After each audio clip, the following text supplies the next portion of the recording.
আমি নাম হলো পূর্বে ছিল রমজান আলী চৌধুরী, আর বর্তমানে আমির। আমার মুখটা বড় বেয়াদব, হুট করে একটা কিছু কয়ে ফেলাই। তুমি এখন ভিতরে গিয়ে বিশ্রাম করো। আমার কাজটা কি? তেমন কিছু না, একটা হারামজাদাকে সাহায্য করতে হবে। কে সে?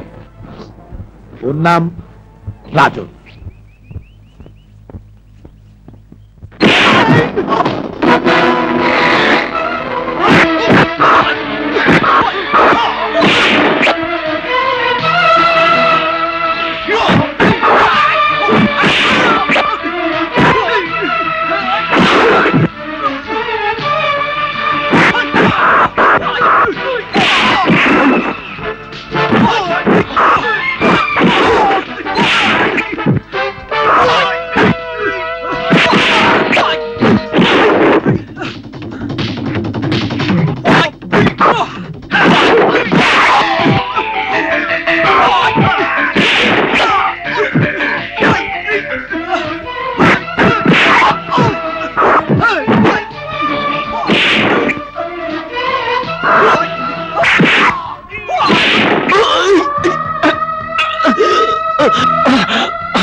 আপাতত চিন্তার কোনো কারণ নেই।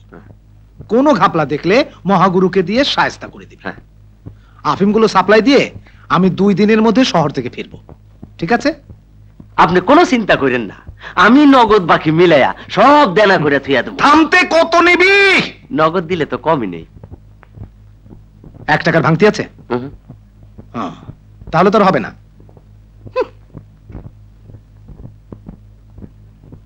এত নিচের থেকে শুরু করে যে মুখে কোনো ভাষাই থাকে না, মনটায় কয়।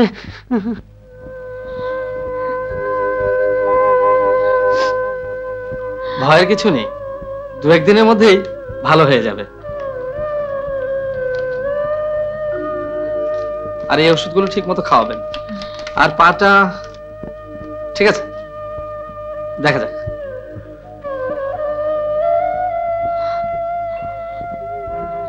কাশেম ভাই, বলতে পারো কে এমন করে আমার রাজনকে মেরেছে?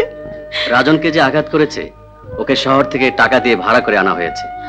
আসার পথে মানুষের মুখে নাম শুনেছি, ওর নাম মহাগুরু। আমার উস্তাদের নামটা মনে রেখো, মহাগুরু। উস্তাদ হলো অসুস্থ, মিউজিকের তালে তালে হালকা করে দিই সুস্থ। টিকটিকি ধা, টিকটিকি ধা, টিকটিকি ধা, টেপটা ছিঁড়েই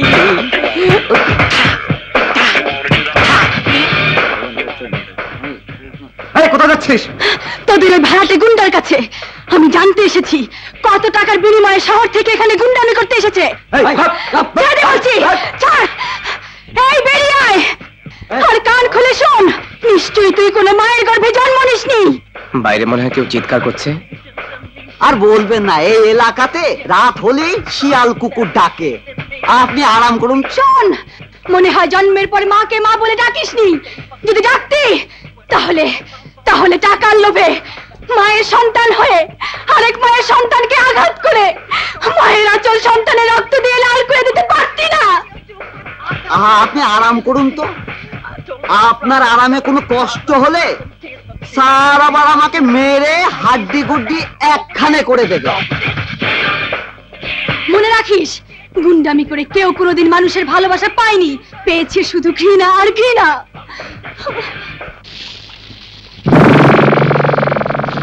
এসো রমজান চৌধুরী, এসো। বাদশা, আমার বাপজানের দেওয়া টাইটেলের সাইনবোর্ডটা কিন্তু আমি অনেক আগে বদলে ফেলেছি, তাই বলছিলাম। সরি, আমি ভুলে গিয়েছিলাম, তুমি রমজান চৌধুরী থেকে অমিতাভ বচ্চন হয়েছো। তা 2-1 দিন আছো না টাকাগুলো নিয়েই চলে যাবে? হ্যাঁ, যেতে তো আমাকে হবেই, তবে যাবার আগে মেয়েটার সাথে একবার দেখা করে যাব। শোনো, জনি কিছুদিন আগেও টেলিফোনে পুনমের কথা জিজ্ঞেস করেছিল। করতেই হবে, কারণ জনি জানে পুনমই হবে তার ভবিষ্যৎ জীবন সঙ্গী।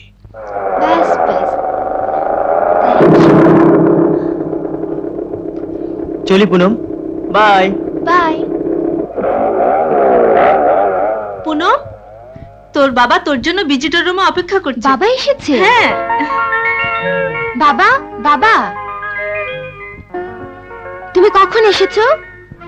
কিন্তু তুমি কোথায় ছিলে? এক বান্ধবীর বাড়িতে বেড়াতে গিয়েছিলাম। তুমি কেমন আছো বাবা? কি হলো, কথা বলছো না যে? তুমি কথা না বললে আমিও কিন্তু রাগ করব। আর রাগ করতে হবে না। এই টাকাগুলো ধরো। তার মানে তুমি আজই চলে যাচ্ছ, এই তো? কেন বুঝিস না, তোর বাবা কত ব্যস্ত মানুষ। আমি একদিন গ্রামে না থাকলে সমস্ত গ্রামের মানুষের সমস্যার শেষ থাকে না। আমি ছাড়া ওই অসহায় গ্রামবাসীর আর কে আছে বল? ঠিক আছে, যাও। আর শুনো, আমার ছুটি হলে আমিও কিন্তু গ্রামে চলে আসব। আচ্ছা, ওকে মামনি, সাবধানে থাকিস। আচ্ছা, আসি।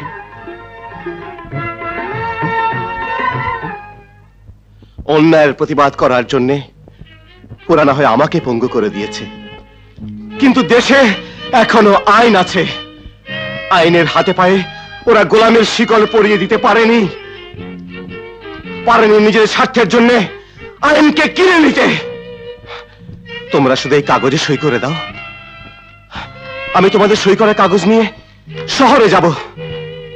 আমি আইনের সামনে ওদের মুখোশ খুলে দিয়ে প্রমাণ করব ওরা জোর করে তোমাদের জমিতে ধানের পরিবর্তে পপি চাষ করছে, মানুষের মুখের খাবার কেড়ে নিয়ে মানুষ মরার বিষ তৈরি করছে। তোমরা বলো, আইনের মাধ্যমে এইভাবে অন্যায়ের প্রতিবাদ করতে তোমরা রাজি?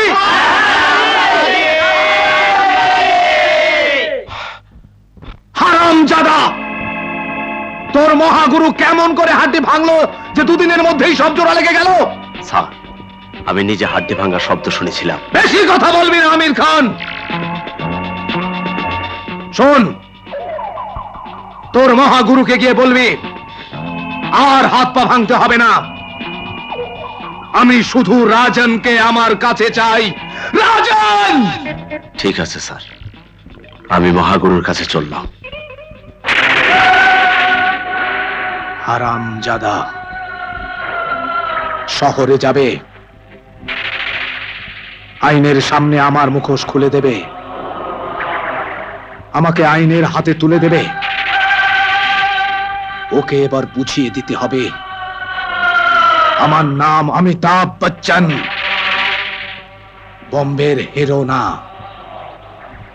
বাংলার শাহেনশাহ।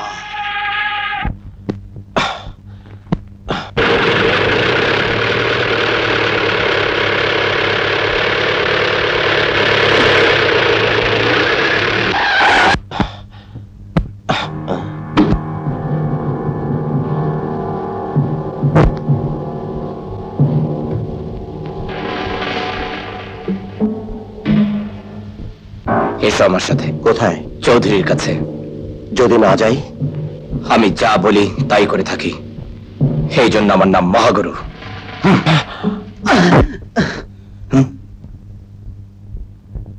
হ্যাঁ, তুই আইনের কাছে আমার মুখোশ খুলে দিতে চেয়েছিলি। আমি মানুষ মারার আফিমের চাষ করি, আমার এই গোপন সংবাদটা তুই আইনের কাছে বলতে চেয়েছিলি। তোর জন্য বড় দুঃখ হয়, জন্ম নিলে মরতে হয়, কিন্তু তোর মতো বোকা আমি দেখিনি। এত অল্প বয়সে শহীদ হয়ে তুই দেশপ্রেমিক হতে চাস? চৌধুরী, তুমি অনেক পাপ করেছো, তোমার এই পাপের শাস্তি থেকে তুমি কিছুতেই রেহাই পাবে না। আরে হারামজাদা, আমার কথা ভাবতে হবে না, তুই তোর কথা ভাব। তুই একবার চেষ্টা করে দেখ না, আমার হাত থেকে তুই মুক্তির পথ খুঁজে পাস কিনা। এই,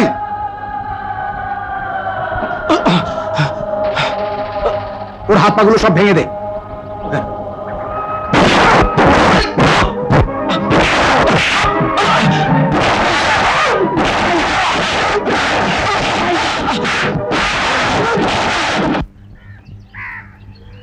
কি ব্যাপার চাচি, পথের দিকে তাকিয়ে আছো? রাজন ভাই বুঝি এখনো ফেরেনি? না রে খুশবু, মনটা কেমন জানি করছে। সেই সকালে গেছে, ফিরতে তো এত দেরি হবার কথা নয়। কোনো বাজে কথা বলো না তো চাচি, আসলে তুমি মা তো তাই। তুমি ঘরে যাও তো চাচি, আমি দেখছি, যাও।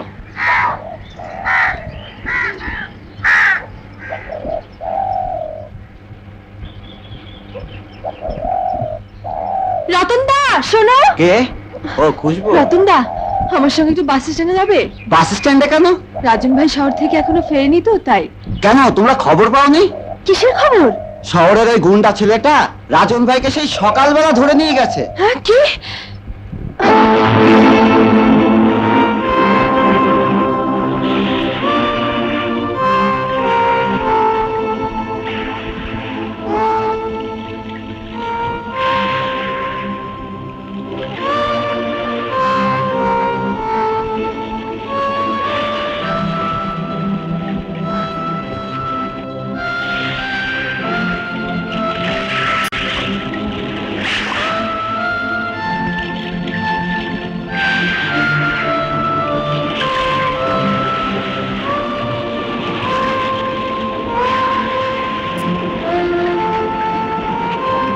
বল, রাজন কোথায়? বল বল, কত টাকার বিনিময়ে তুই শহর থেকে এখানে গুন্ডামি করতে এসেছিস? তার চেয়ে অনেক অনেক বেশি টাকা আমরা তোকে দেব। আমাদের বেঁচে থাকার জন্য যা কিছু আছে সব সব তোকে দেব। বিনিময়ে পারবি পারবি অন্যায় প্রতিবাদ করতে? পারবি যে মায়ের কোল থেকে সন্তান কেড়ে নেয় সেই চৌধুরীর সামনে রুখে দাঁড়াতে? বল, পারবি যে স্ত্রীর সামনে স্বামীকে জ্যান্ত মাটিতে পুঁতে ফেলে সেই চৌধুরীকে জ্যান্ত কবর দিতে?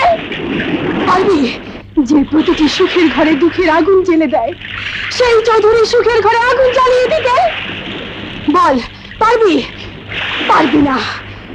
অথচ যে ছেলেটি চৌধুরীর অন্যায়ের প্রতিবাদ করতে চেয়েছে, এই দুঃখী মানুষের জীবনে সুখ ফিরিয়ে আনতে চেয়েছে, তাকে তুই চৌধুরীর মতো অমানুষের টাকা খেয়ে আঘাত করেছিস। আবার আজও তাকে কোথায় ধরে নিয়ে আটকে রেখেছি। একটা কথা মনে রাখিস, অন্যায় করে অত্যাচার করে কোন মায়ের কোল থেকে তার সন্তানকে দূরে সরিয়ে রেখে তুই কোনোদিন সুখী হতে পারবি না। মনে রাখিস, কাউকে কাঁদাতে চাইলে তোকেও কাঁদতে হবে। তোর সেই চোখের পানি মুছিয়ে দেবার জন্য তুই কাউকে খুঁজে পাবি না, কাউকে না। দাঁড়া, তুই অনেক কিছু বলেছিস, আমি শুধু একটা কথাই বলবো, তোর কথা যদি সত্যি হয় তাহলে রাজনকে আমি তোদের কাছে ফিরিয়ে আনবই।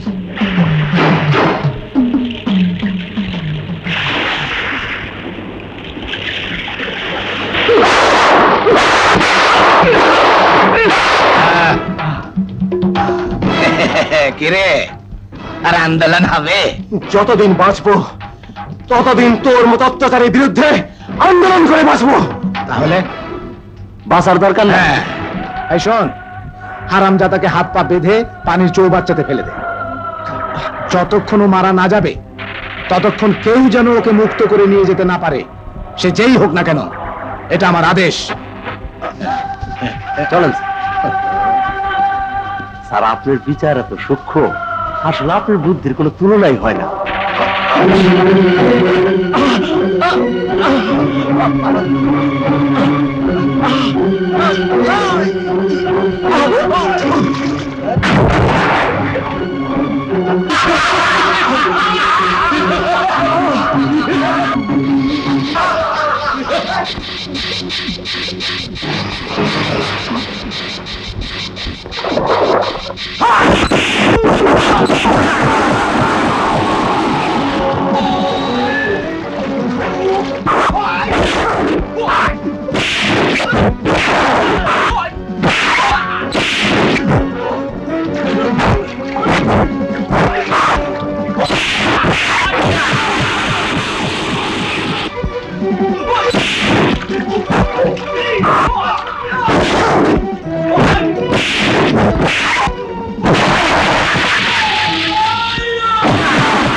তাহলে আমার রাজনকে খুন করেছিস? তুই আমার কোল থেকে আমার সন্তানকে কেড়ে নিয়েছিস।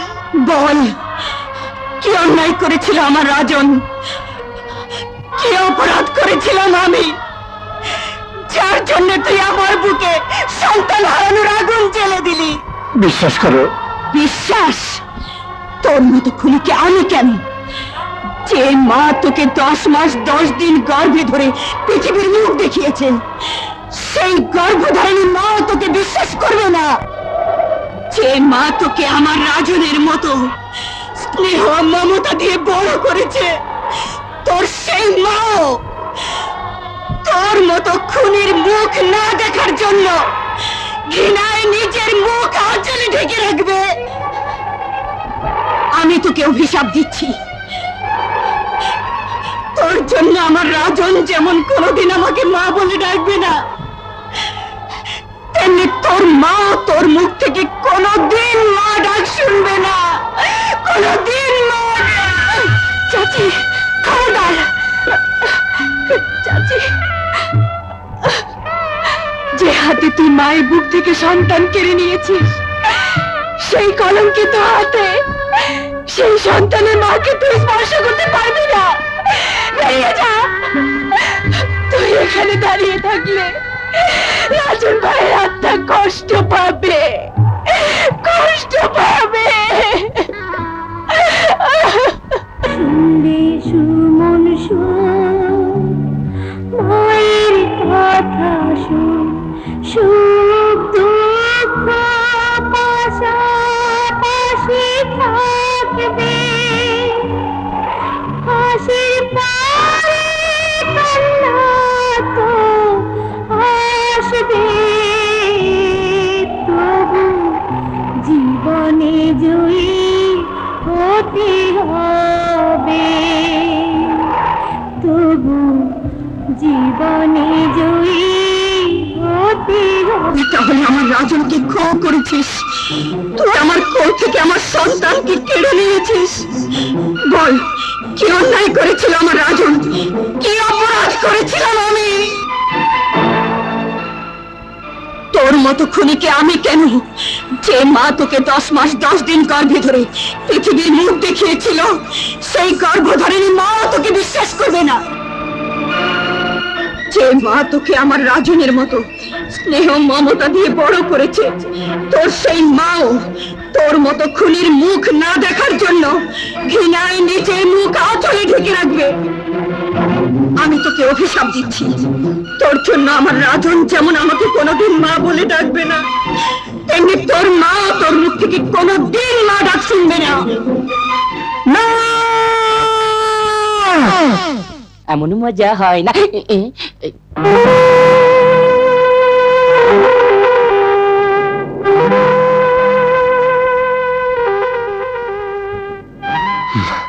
চল আমার সাথে।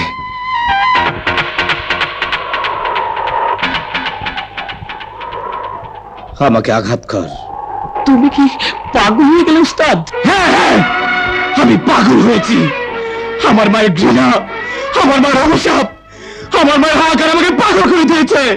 উস্তাদ, আমি তো তোমার কথা কিছুই বুঝতে পারছি না। আমার বুকে আর সাইক্লোন, হৃদয়ে প্রচন্ড তুফান। আমার পৃথিবী আমার কাছ থেকে আজ অনেক দূরে সরে গেছে।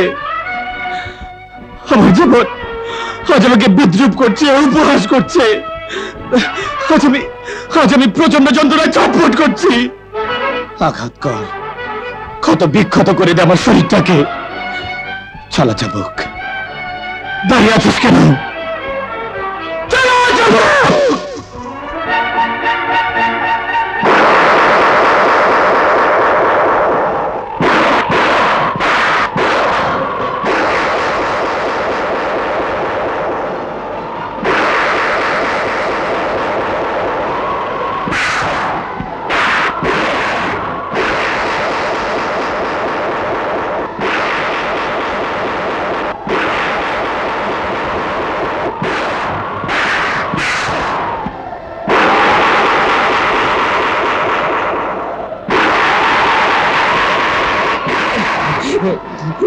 না, আমি আর পারবো না উস্তাদ, আমাকে তুমি ক্ষমা করে দাও উস্তাদ, আমাকে তুমি ক্ষমা করে দাও উস্তাদ, আমাকে ক্ষমা করে দাও। বাহ, চমৎকার। তাহলে তোর মতো অমানুষের বুকেও যন্ত্রণা আছে, হাহাকার আছে। আসলে তোর মতো অভিনেতার তুলনা হয় না। হ্যাঁ, আমি অভিনয় করতে পারি বলেই আজ আমি সমস্ত গ্রামবাসীর সামনে জীবন নাটকের খুনি অভিনেতা সাজতে পেরেছি। অভিনয় করতে পারি বলেই আমার কান্না, আমার হাহাকার, আমার যন্ত্রণা কেউ বুঝতে চাইছে না, কেউ বিশ্বাস করতে চাইছে না। আমিও মানুষ। কেন করবে? আমি তো খুনি। আমি তো এক মায়ের বুক থেকে এক সন্তানকে কেড়ে নিয়েছি। শুধু সন্তান কেড়ে নিসনি, মায়ের বুক থেকে এক আমানত কেড়ে নিয়েছিস। রাজনের মৃত বাবার আত্মার কাছে ওই মাকে তুই মিথ্যাবাদে সাজিয়েছিস। রাজনের বাবা একদিন ওই মাকে আশ্রয় দিয়েছিল, মায়ের কোলে তুলে দিয়েছিল রাজনকে, আর তুই সেই কোল শূন্য করে দিয়েছিস। তাই তোর পাপের শাস্তি শুধু চাবুকের আঘাতে শেষ হবে না। তুই যতদিন বেঁচে থাকবি ততদিন ওই মায়ের কান্নার শব্দ তোকে পাগলের মতো তাড়িয়ে নিয়ে বেড়াবে, পাগলের মতো তাড়িয়ে নিয়ে বেড়াবে।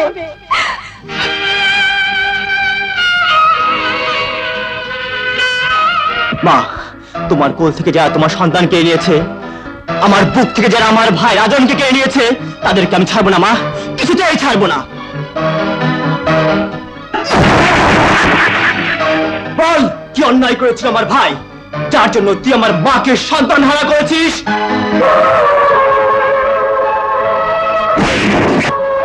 কি অপরাধ করেছিল আমার ভাই, যার জন্য তুই আমাকে ভাই হারা করেছিস?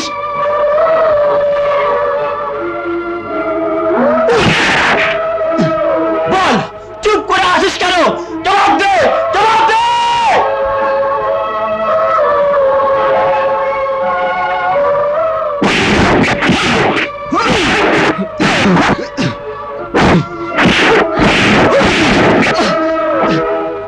মা, প্রতিশোধ নে। তোর মায়ের দুধের কসম, প্রতিশোধ নে। সাজন, সাজন, ওকে মারিস না সাজন, সাজন। ওকে বাধা দিস না, ওকে মারতে দে। যতক্ষণ ও আমাকে আঘাত করবে আমি যে ততক্ষণ আমার ভেতরের যন্ত্রণাটা ফুলে থাকতে পারবো। হয়তো আমি হাত জোর করে বলছি, ওকে মারতে দে, মারতে দে, মারতে দে, মারতে দে।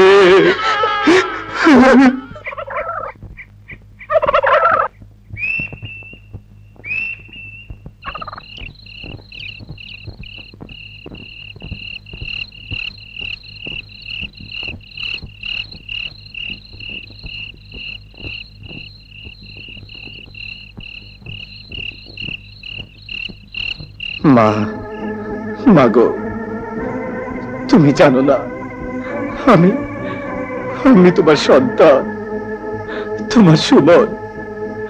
আমি আসলেই ভাগ্যহীন মা,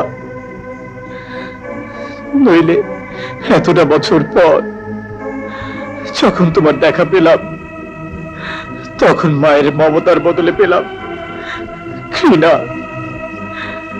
সন্তানের পরিবর্তে হলাম খুনি, আসামি। মাগো, তুমি আমাকে মা ডাকা থেকে বঞ্চিত করেছো। তুমি বলেছো আমার মুখ না দেখার জন্য আমার মা আঁচল দিয়ে নিজের মুখ ঢেকে রাখবে, কিন্তু কিন্তু তুমি জানো না, আমার সেই মার কেউ নয়, সে হলো তুমি, সে হলো তুমি। মায়ের পায়ের নিচে সন্তানের বেহেশত। আমি সেই বেহেশত স্পর্শ করে বলছি, আমি এখানে খুন করতে আসিনি, এসেছিলাম বাবার খুনিকে আবিষ্কার করতে। কিন্তু ভাগ্য আমাকে খুনি সাজিয়েছে, তোমার কাছে করেছি আসামি। বিশ্বাস করো মা, আমি খুনি নই, আমি খুনি নই, আমি খুনি নই।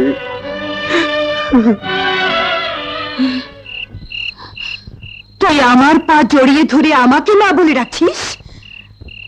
হ্যাঁ, তুমি যে আমার মায়ের মতো, তাই। মায়ের মতো? মা তো নই। শোন, তুই যদি মনে করে থাকিস আমার সন্তানকে খুন করে আমাকে মা বলে ডাকলেই আমি তোকে ক্ষমা করে দেব, আমি ভুলে যাব তুই আমার সন্তানের খুনি, তাহলে তুই ভুল করেছিস। আমি তোকে ক্ষমা করব না। তুই আমার রাজনকে খুন করেছিস। আমি চাই তোর মৃত্যু। আমি দেখতে চাই তুই মৃত্যু যন্ত্রণায় ছটফট করতে থাকবি, কিন্তু তোর পাশে দাঁড়াবার মতো কেউ থাকবে না, চোখের জল ফেলার মতো কেউ থাকবে না। থাকবে শুধু মৃত্যু, বিভৎস মৃত্যু।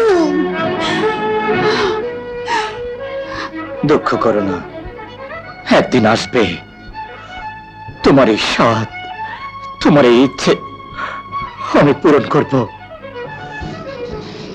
কিন্তু তার আগে তাদের বুকটা আমি রক্তাক্ত করব যারা আমাকে তোমার চোখে খুনি আসামি সাজিয়েছে।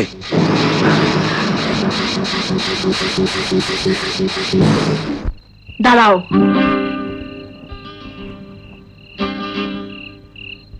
বলো কে তুমি? তোমাদের চোখে খুনি আসামি। বলো সাজন তোমার কে? বলো যে মায়ের পা জড়িয়ে ধরে চোখের পানি ফেলছিলে, ওই মা তোমার কে? শুনতে চাও? তোমার কথা আমি শুনবো বলেই সামনে এসে দাঁড়িয়েছি। সাজন আমার ভাই, একই মায়ের দুটি সন্তান।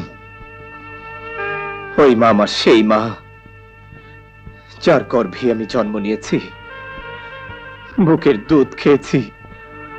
আমার নিয়তি আমাকে আমার মার কাছ থেকে দূরে সরিয়ে নিয়েছিল। এতদিন পর মার দেখা পেলাম, কিন্তু মাকে মা বলে ডাকতে পারলাম না, বলতে পারলাম না, মা আমি তোমার সন্তান, সাজন আমার ভাই। দোহাই তোমার, আমার পরিচয়টা তুমি ততদিন আড়াল করে রেখো যতদিন না আমি প্রমাণ করতে পারবো যে আমি খুনি আসামি নই। আমি চাই মায়ের ঘৃণা, আমার বুকের প্রতিশোধের আগুনটা দ্বিগুণ করে জ্বেলে দিক।